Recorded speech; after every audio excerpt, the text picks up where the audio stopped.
2장은 성경의 어떤 그 주제라고 볼 수가 있습니다. 성경의 주제. 성경의 주제가 뭡니까? 성경의 주제. 영생이라고 말하죠? 그건 다른 말로 말하면 구원이라고 말하죠. 그죠? 네. 구원받는 자가 소유하는 게 영생이니까.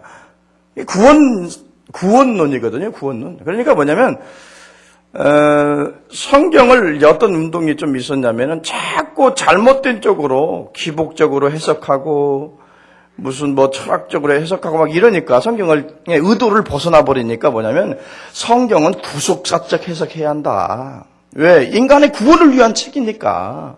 그걸 위해 기록됐으니까 구속사적인 관점에서 보고 해석을 해야 정확히 하나님의 의도가 드러나는데 자꾸 뭐 이렇게 하면 복받네 저렇게 하면 복받네 뭐 이런 식으로 해가지고 기복주의 신앙으로 사람들을 빠뜨린다는 겁니다. 그래서 뭐 구속사적인 관점에서 성경을 봐라 이렇게 하죠. 그건 뭐냐면은 구속사가 성경의 역사예요. 그리고 성경의 주제는 뭡니까? 인간을 구원하는 겁니다. 믿습니까? 그러니까 성경을 믿는 사람들은 무엇을 받기 위해서 성경을 보는 겁니까? 구원입니다. 구원의 길을 가르쳐주고 있고 또 구원받은 하나님의 백성들이 어떤 영적인 원리와 영적인 이치에 따라서 살아야 되느냐 이걸 가르쳐주는 게 성경입니다. 그래서 그런 관점에서 볼 때 출애굽기 12장은 성경의 주제와 같은 책이기도 합니다. 이 12장은 뭘 얘기합니까? 유월절 얘기입니다. 자, 보세요. 애굽에 큰 호곡이 있었더라 그러죠. 그 나라에 사망치 아니한 집이 하나도 없었더라 그럽니다. 그러니까 전부 죽임을 당한 겁니다. 죽음의 사자들에게. 죽음을 당한 거예요. 그러니까 이제 애굽의 바로의 장자로부터 감옥에 있는 그런 장자까지 다 죽임을 당하고 생축까지 그렇게 죽임을 당해요. 그런데 이스라엘 백성들은 죽었어요, 살았어요? 살았어요. 왜 살았어요? 어린 양의 피를 문설주와 인방에 바르라고 그랬지요. 그럼 왜 하나님이 이런 짓을 하냐 그겁니다. 애굽 사람은 죽이고 왜 이스라엘 백성들은 이렇게 사람마다 각 양을 취해서 잡아서 문설주와 인방에 바르라. 그럼 죽음의 사자가 넘어갈 것이다. 왜 이들에게만 특별한 계시를 주냐 이게요. 이건 뭐냐면 모든 인류의 인간들은 죄의 노예입니다. 그래서 그 죄의 싹스로 사망에 이르게 됐어요. 뭐 그건 애굽 백성이나 이스라엘 백성이나 다 마찬가지예요. 그런데 왜 이스라엘 백성을 선택을 했냐 그겁니다. 왜 선택을 해서 이런 것을 다 보여주냐 하고 제사법을 가르쳐주냐 그겁니다. 그건 뭐냐면 인류의 구원받을 수 있는 길을 가르쳐주는 겁니다. 그래서 이스라엘 나라는 제사장 민족이에요. 제사장 민족. 그들은 생각하기를 그랬죠. 하나님이 우리만 사랑한다 그랬잖아요. 그리고 우리 유태인만 사랑하고 우리 유태인은 다 천국 간다고 혈통적으로 유태인으로 태어나면. 그리고 그래서 자기들은 할례당. 그래서 우리 할례 받은 사람 다 자동적으로 구원을 얻는다 이런 식이고요. 그 다음에 저기 무할례자 뭐 애굽 사람이나 로마 사람이나 뭐 바벨론 사람이나 다 이거 이제 이방인들은 다 그건 지옥의 자식들이다. 하나님이 지옥의 딸감으로 창조했다. 그렇게 해서 그들을 무시했거든요. 근데 그게 아니고 모든 인류의 많은 민족들 중에 지극히 적고 보잘것없는 이스라엘 민족을 선택한 것은 그들을 통해서 인간에게 구원의 길을 가르쳐 주기 위한 하나님의 목적이었습니다. 그리고 구원자 예수 그리스도를 그들의 자손으로 보내기 위한 하나님의 계획이었습니다. 그러니까 어떤 사람들은 그러죠. 왜 이스라엘 역사를 우리가 공부하냐 그러잖아요. 이스라엘 역사는 하나님의 역사예요. 하나님의 구속의 역사가 이스라엘 속에 담겨 있어요. 이걸 그림자적으로 모형론적으로 이스라엘 백성을 선택해서 그들의 역사 속에 하나님이 역사하시는 것을 보여주는 거예요. 그래서 그들을 통해서 예수 그리스도가 탄생하게 되고 예수 그리스도가 전 인류의 죄를 구원하는 그런 십자가의 대속적 죽음을 죽는 겁니다. 왜 이렇게 아무 소리 없어요? 그러잖아요. 왜 우리가 이단들이 그래 또 이스라엘 역사다고 이건 그래? 그렇지 않아요. 왜 그러냐면 모든 만민들을 구원하기 위해서 하나님이 아브라함을 선택했고요. 그 후손들 이스라엘 백성들을 선택해서 하나님의 구원의 길을 보여준 겁니다. 다 갖다 보여줄 수는 없잖아. 그러니까 이스라엘 역사는 그들의 민족의 역사만이 아니라 하나님의 역사고 하나님의 백성들의 발자취라 그거예요. 그래서 성경을 우리가 깊게 봐야 된다 그거예요. 하나님의 말씀으로 봐야 된다. 이스라엘 역사로 볼 것이 아니라. 자유주의 신학자들이 많이 그랬죠.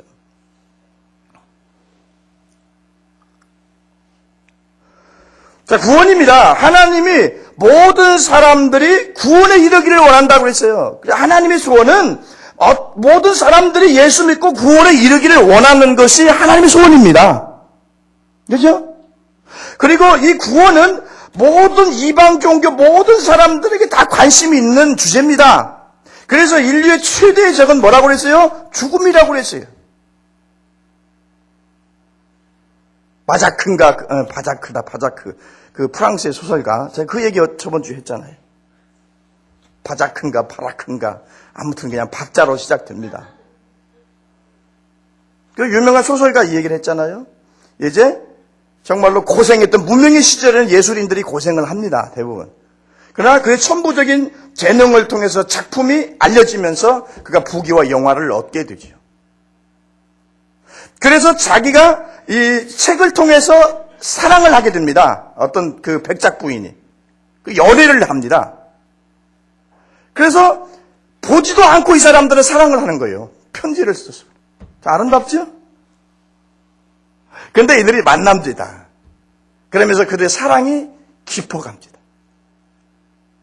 그러면서 결국에 사랑이 깊어가면 뭘 하게 되죠? 결혼이라는 걸 하게 됩니다.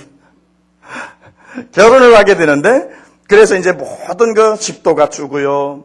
그 부인이 또 백작 부인이니까 백작 죽었거든요. 그러니까 그 재산도 많아요. 가구도 아름답게 다 꾸며놓고 그리고 침실도 좋은 이제 고생 다 끝났단 말이에요. 그런데 뭐냐면 죽을 병이 걸렸어요. 병이 깊어졌어요. 죽어가면서 아쉬워하지요. 그래서요. 뭐가 우리에게 가난이 어떤 전쟁이 우리의 인간의 적이다라고 생각하지만 가장 큰 적은 죽음이에요. 믿습니까? 전쟁해도요. 안 죽으면 전쟁같이 재밌는 게 없답니다. 전쟁이 왜 무서워요? 팡 쏴 죽으니까 무서운 거예요. 죽으니까. 그런데 우리가 어릴 때 이 전쟁놀이 총싸움 같이 재밌는 게 없어요. 팍 돌아가면서 팍 쏘고 그러면 이제 이게 전쟁이라는 게 사람이 안 죽으면 그렇게 재밌는 거 이게. 왜 근데 전쟁을 무서워해요? 사람이 비참하게 죽어가니까 그런 거예요. 그래서요 인류의 최대의 적은 가난도 아니에요. 가난도 왜 괴로워하는 거예요? 그것도 배고파서 굶어서 죽잖아요. 안 먹으면. 안 먹어도 안 죽으면 괜찮아요. 안 먹고 놀을 거예요, 전부 다. 다 죽음으로 이어지는 거거든요. 그래서 죽음이라고 하는 건 인간의 최대의 적이에요. 그러면 이 인간이 이런 영원한 죽음의 수렁에서 어떻게 건진받을 거냐, 그겁니다. 어떻게 건진받을 거냐. 이건 성경에서 해답을 주는 겁니다. 이방 종교는 뭐라고 합니까? 네 자력으로 구원을 받아라, 그렇게 얘기를 합니다. 오늘 낮에 얘기한 것처럼 자력으로. 그래서 뉴에이지 그것은 뭐냐면 우리 안에 신이 준 어떤 잠재력이 있다는 겁니다. 우리 안에. 그래서 그것을 개발시키고 그것을 발전시키면 된다 그겁니다. 불가능을 가능하게 하는 능력이 우리 안에 가지고 있다. 그러니까 전부 다 신이다 그런 얘기예요. 무슨 신? 고무신. 무슨 신이라는 거예요? 뭐 불교에서 뭐 너희가 욕심을 버리고 해탈하면 정말로 또 어떤 욕심에서 자유해버리면 완전히 해방되면 너희가 부처가 될 거다 그거거든.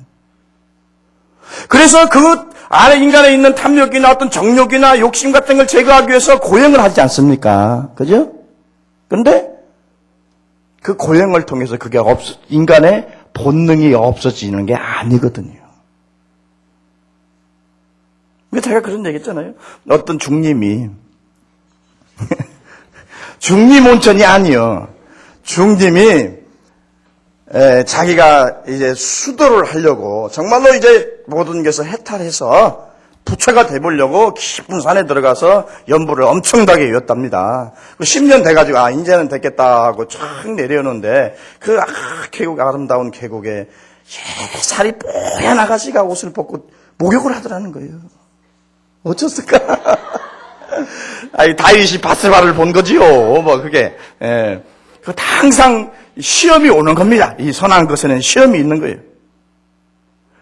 다윗도 바세바를 안 봤으면 얼마나 좋았겠어요. 근데 어쨌을까? 왜 꼭 저녁 때 돼서 바람 쐬러 그 옥상에 올라갔는데 왜 그 여자가 그 시간에 그 목욕하고 있었냔 말이에요. 그 바람 쐬러 갈 정도면 시간이 대낮에 뜨거운 날씨도 아닌데 이 여자가 다윗을 유혹하려고 했던 목적은 아닌가 한번 생각을 해봅니다. 여자 얘기가 너무 많이 나오네. 은혜가 안 되게. 어디까지 했지?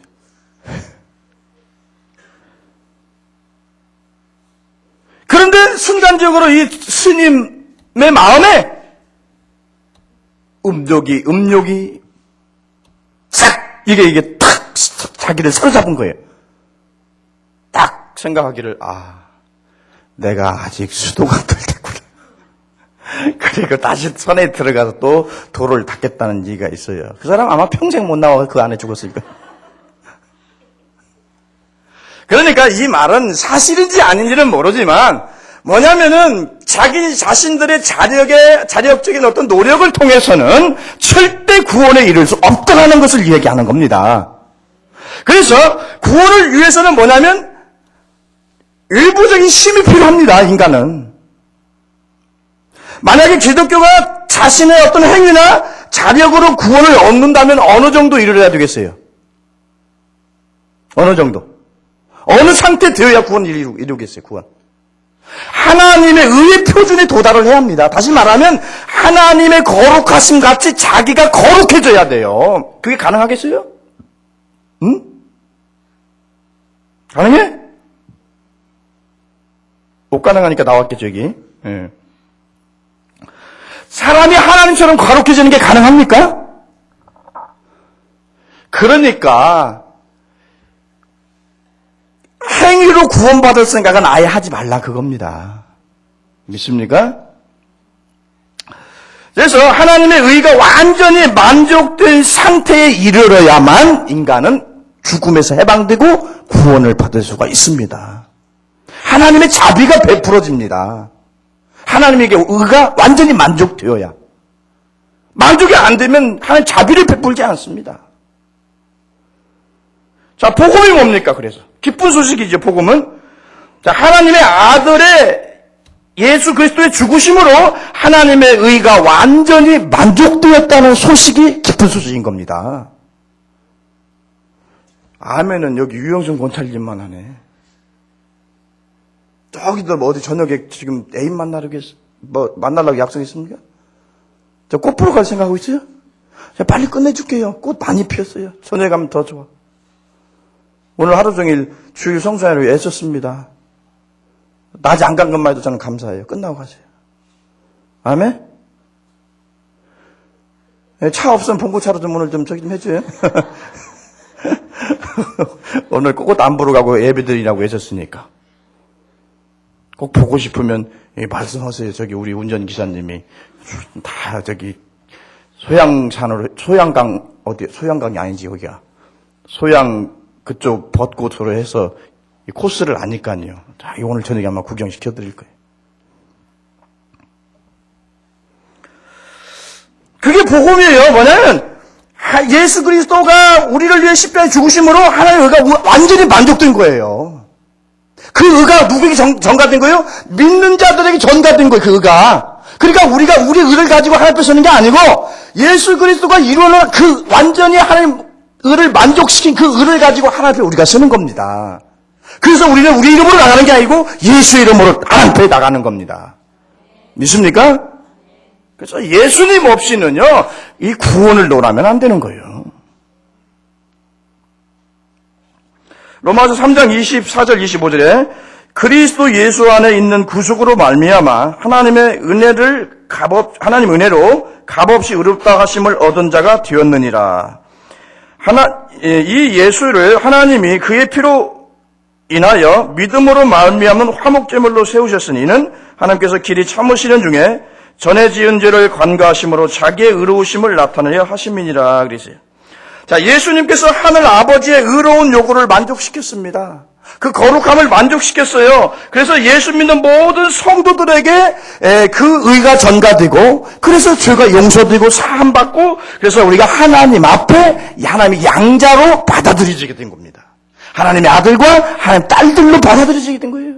그래서 여러분들은 하나님을 뭐라고 불러요? 아바? 아버지. 그래 부르는 거예요. 굉장히 다정하게 부르라거든요. 어떻게 기도하니까라고 하는 중에 하늘에 계신 우리 아버지요라고 부르라고 하잖아요. 너희 아버지가 됐다 이거예요. 하나님이. 왜? 내가 너희를 위해 십자가에 죽으심으로 하나님이 요구하는 의를 내가 만족시켰다. 그 거룩함을 내가 만족시켰다. 그리고 나를 믿는 자 내 이름으로 가지고 앞에 나가는 자는 하나님의 아들로 인정되고 하나님의 아들로 받아들여지게 된다 그거예요. 믿습니까? 이것보다 더 큰 축복은 없습니다. 인류의 모든 어떤 종교가 어떤 사람이 어떤 수단 어떤 뭘 했더라도 하나님 앞에 나갈 수 있는 길은 없었습니다. 하나님 앞에서 길이 없었기 때문에 인간은 죄에 노래야 돼야 되고 죽음의 운명을 맞이해야 되고 영원한 지옥의 형벌을 받아야 합니다. 그런데 하나님 앞에 나갈 수 있는 새롭고 산 길을 누가 열어놨어요? 예수 그리스도가 열어놨다 그거예요. 그런 의미에서 굉장히 중요한 겁니다. 그래서 예수님이 십자가에 죽으실 때 다 이루었다라고 했을 때 뭐가 찢어졌다 그러지? 하늘의 이 휘장이 하늘에서 땅으로 위에서 아래로 찢어졌다고 했어요. 마태복음 그 강조해서 얘기해요. 그건 뭐냐면 보세요. 이 성수가 있는데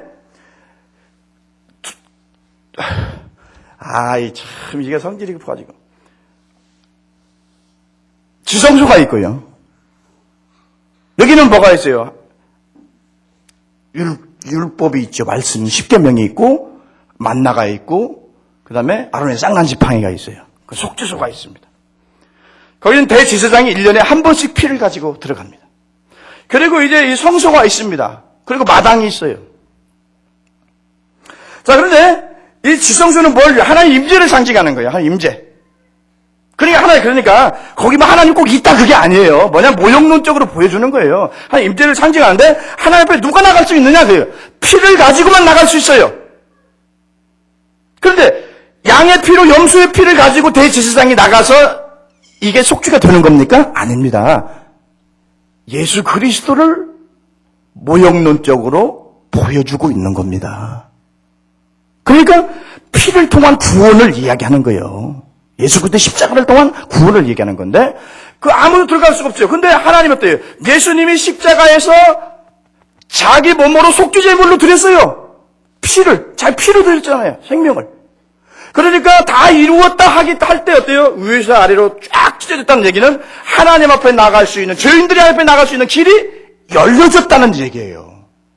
그래서 누구든지 다 예수의 이름으로 하나님 보좌 앞에 나가서 하나님을 아버지라 할 수 있으며 아버지 앞에 기도할 수 있고 하나님과 교제할 수 있는 겁니다. 할렐루야. 돈 가지고 가는 게 아니에요. 돈 가지면 가는 사람 못 가지요. 그러나 구원에는 어때요? 그런 게 포함이 안 되고 그리고 인간의 행위가 전혀 포함이 안 돼요. 하나님의 일방적이고 주권적인 사랑에 의해서 이루어진 게 구원의 길이에요. 그래서 예수 믿기만 하면 하나님 앞에 보좌 앞에 나가서 하나님과 교제하고 하나님께 기도하기도 하고 하나님을 아버지라 부를 수 있는 거예요.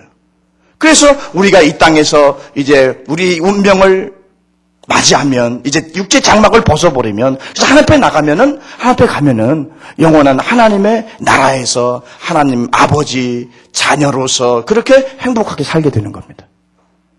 믿습니까? 그러니까 이제 물론 이제 예수님의 고난의 클라이막스가 십자가잖아요. 그잖아요. 예. 고난 많이 당하셨죠. 3년 동안에도 고생 많이 하셨잖아요. 그러나 고난의 클라이막스가 십자가입니다. 근데 십자가를 그래서 자꾸 강조하는 이유가 그것을 통해서 인간에게 구원을 얻을 수 있는 길이 열렸기 때문에 그렇습니다. 그것 때문에 구원의 길이 열린 거예요. 그 십자가에 예수님이 자기 생명을 드림으로 인간을 위해 속죄함으로 하나님이 요구하시는 의를 만족시키고 거룩함을 만족시켰어요. 하나님이, 예수님이. 그 예수님의 공로 가지고 우리가 하나님 앞에 나가는 겁니다. 내 공로가 아니라. 그래서 나는 예수 안에서 죽은 자고 나는 없고 내 안에 누구만 있어요? 예수만 있는 겁니다. 할렐루야. 그래서 예수 내 안에 사는 건 예수 그리스도다 이렇게 사도 바울이 얘기하는 겁니다. 그래서 지금 제가 설교하는 게 무슨 얘기인지 잘 알고 계십니까? 이해 가십니까?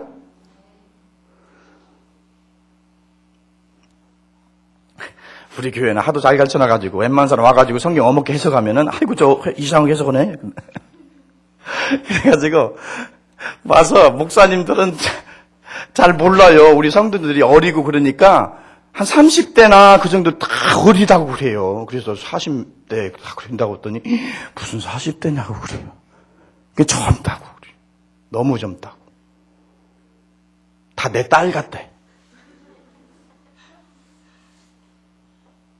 근데요, 아내는요, 그잖아요. 여러분들 어리게 생겼어도 아내는 뭐가 앉아있어요? 영감이 앉아있잖아. 아멘, 아멘 해도 속으로는 어떻게 다 판단하잖아요. 그러니까, 하도, 내가 이제 얼마 전까지 제가 사실 의욕이 떨어져서 교육을 안 했습니다. 한 2년 정도 됐나요? 그 전에 한 번씩 교육받은 건 교육도 아니에요. 그 전에는 아주 기초적인 것부터 시스템이 있어가지고 완전히 훈련을 확실하게 받았어요. 다 훈련시켜 놨더니 엎먼지 터더라고요. 그래서 가르쳐놔야 필요 없겠구나. 내 쉼이나 좀 아끼자. 요즘 쉬고 있는 중입니다.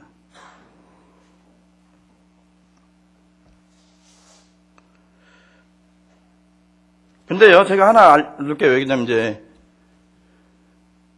성경에 와서 해석하는 게 그냥 그 본문에서 의도하는 말이 아닐지라도 전체 진리적으로 볼 때 안 틀리다면 아멘, 아멘 하고 그냥 받으세요.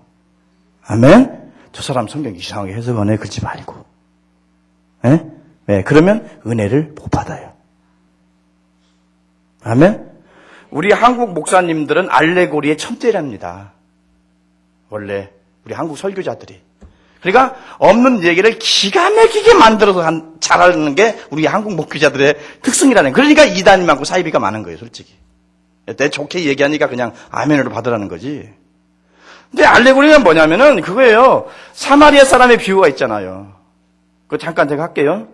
사마리아 사람 비유가 있는데 사마리아 사람은 누구를 비유하냐? 그건 예수님 비유한다 그거예요. 응? 그리고 동전 두 입은 BC와 AD를 의미한다. 그리고 내가 다시 돈이 모자라면 다시 돌아온다라는 것은 예수님 재림을 얘기한다. 그렇게 해석하니까 아이고 그냥 성경이 엄청나게 기쁘게 잘 해석하는 것 같지요. 그러나 그 말은 왜 나왔어요? 내 이웃이 누구니까? 라 했을 때 사마리아인의 비유를 예수님 말씀했거든요. 그러니까 단순히 내 이웃을 고통당하고 어려움 당하는 사람도 이웃이다 이 말이거든요. 간단하게 얘기해서. 근데 거기서 그냥 막 이 영에 알레고리 하면은요 그냥 기가 막힌 게 나오는데 예수님이 말씀하신 의도하고는 전혀 3000% 빠지는 거죠. 그래도 이상한 거짓적이만 아니면은 왜 그러냐면 이제 목사님들 그래도 이렇게 한 번씩 오시잖아요. 맛도 다 다를 수가 있으니까 그냥 아멘으로 받아야 은혜가 된다 그게. 아멘? 그러나 제가 가르친 것이 정석이라는 것만 아십시오.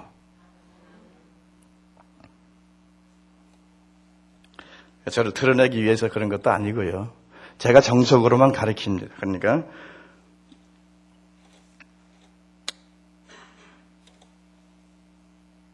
자, 그래서 하나님의 예수님이 하나님의 의로운 요구를 다 만족시켰다, 이게 십자가에서. 그래서 로마서 3장 36절에 보면, 이때 자기의 의로움을 나타내사 자기도 의로우시고 또한 예수 믿는 자를 의롭다 하려 하심이니라 그랬어요. 그러니까 예수 그리스도가 하나님의 의를 만족시킨 것은 자기뿐 아니라 예수 믿는 자들을 의롭다 하기 위해서 예수님이 그 의를 만족시키기 십자가에 죽으셨다. 그런 얘기입니다. 믿습니까? 그래서 예수님이 십자가에 죽으심으로 하나님의 의로운 요구, 거룩에 대한 모든 요구가 충족되었습니다. 그래서 예수 믿는 사람들을 하나님이 의롭다 그렇게 선포한 겁니다. 여러분 의인입니다. 실제 죄인인데 예수 믿어서 의인 된 겁니다. 할렐루야. 지금 여러분 우리들이 어떤 형편에 처했든지 어떻든 예수 믿으면 그는 의로운 자입니다. 그래서 우리가 죽어도 하나님 나라 가는 겁니다.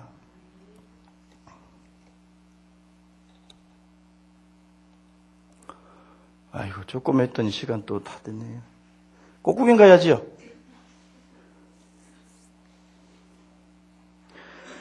자, 여기 어린 양의 피가 지금 죽음에서 이스라엘 민족을 구원했습니다. 그죠?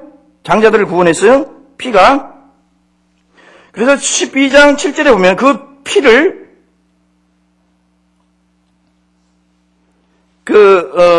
문설주와 좌우 문설주와 임방에 바르라고 그랬어요. 그래서 그것을 본 죽음의 사자는 그냥 그 집을 건너뛰게 돼 있어요. 그래서 그 집은 죽음을 면하게 돼 있죠. 자, 그러면 이 어린 양의 피가, 황소의 피가 무슨 능력이 있어서, 무슨 능력이 있어서 사람을 죽음에서 건질 수 있느냐, 그겁니다. 그 피가 어떻게 이 죄에서 구원할 수 있고, 사탄의 노예에서 자유케 할 수 있고, 어떻게 죽음의 노예에 있는 자들에게 생명에 이르게 할 수 있느냐, 그겁니다. 그럼 뭡니까? 어린 양의 피는 하나님의 아들 예수 그리스도의 흘리신 보혈의 피를 의미하고 있기 때문에 그렇습니다. 어린 양의 피는 뭘 상징합니까? 곧 생명을 의미하는 겁니다. 예수님의 생명이에요. 그러니까 왜 어떻게 해서 그 저주 아래에 있는 자들을 구원해서 하나님의 자녀들의 권세까지 줄 수 있느냐? 그런 능력이 어디 있느냐? 그건 하나님의 아들 예수 그리스도가 피 흘리고 생명을 대가로 지불했기 때문에 여러분들이 사는 겁니다. 믿으세요?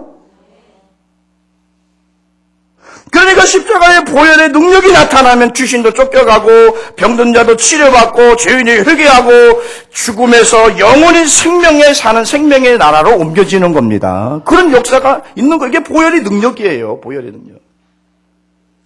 믿으세요?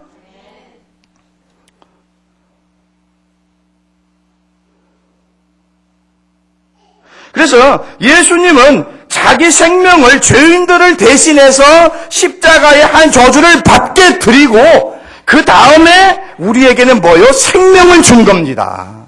그러니까 우리가 구원받아서 생명 얻은 것은 우리가 아무것도 안 했기 때문에 거저받은 것이라고 생각되지만은 거저받은 게 아니고 예수님이 그것을 만족시켰고 예수님이 십자가에서 우리가 받을 저주를, 우리가 받을 심판을 대신 다 받고 우리는 그냥 생명을 주신 겁니다. 그러니까 주님이 치르신 것의 대가를 생각해야 됩니다.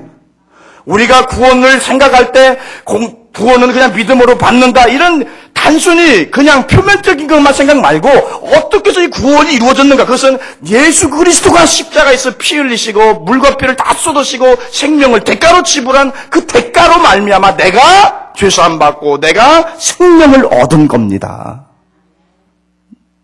그러니까 구원이 값싼 구원이 아니라는 거예요.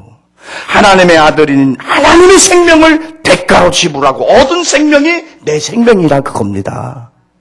그러니까 구원을 굉장히 값싼 것으로 취급하는 사람들도 많고 그런 풍조가 있었어요. 그러나 구원은 값싼 게 아니에요. 값싼 게 아니에요. 하나님의 아들 하나님의 생명이 십자가에 드려져서 그 대가로 받은 것이 영생이고 구원입니다. 그냥 공짜로 받았다고 이거 아무것도 아니라고 생각하면 안 되는 거예요. 그래요, 지옥 갈 사람들. 그래서 하나님 나라 갈 수 있는 겁니다. 그리고 건너뛰읍시다.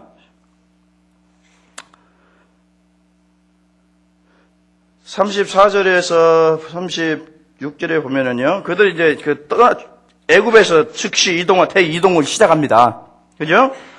자, 예수 그리스도를 통해서 믿음으로 구원을 얻은 하나님의 백성들은 애굽에서 세상에서 어때요? 저기 하나님의 도성을 향해서 나가야 합니다. 거기 안주하고 있으면 안 돼요. 애굽에 지금 보화가 있고 애굽이 지금 뭐 풍요로운 곳이 있다고 해서 거기 안주하면 안 된다 그겁니다. 예수님의 어린 양의 피로서 구원을 받았으면 거기서 나오셔야 돼요.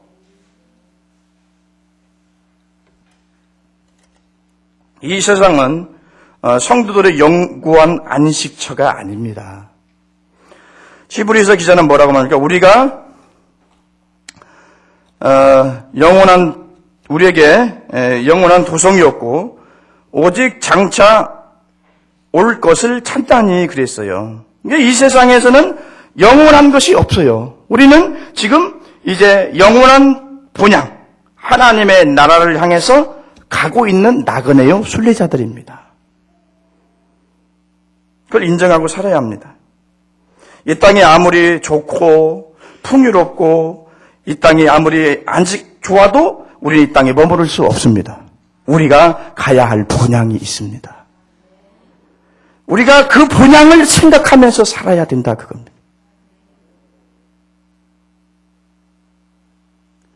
그래서요, 부자도 권력 있는 자도 다 가게 돼 있어요. 그런데 그들은 어때요? 돌아갈 본향이 없습니다. 예수가 없는 자는, 예수님의 피가 자기들의 양심에 발라있지 않는 자들은 돌아갈 본향이 없어요. 그러니까 죽음 앞에서 그들은 죽지 않으려고 발부둥치는 겁니다. 그러나 영원한 하나님의 나라의 도성을 알고 있는 사람들, 예수 그리스도를 통해서 구원받은 사람들은 하나님의 나라를 알고 있습니다. 영적으로. 그렇기 때문에 그 나라를 환영하고 사모하고 그 나라에 주님이 부르시면 가는 겁니다. 자, 이 세상은 영원한 곳이 아닙니다. 여러분들이 안주할 곳도 아닙니다. 여기 우리가 이 세상에 살지만 우리는 하나님의 백성으로 순례자로서 사는 겁니다. 여기에 마음 두지 마시고 이 세상에 너무 집착하지 마시고 하나님 나라 본향을 사모하면서 오늘도 내일도 힘차게 걸어나가시기 바랍니다. 기도하겠습니다. 우리 아버지 하나님 감사합니다. 부족한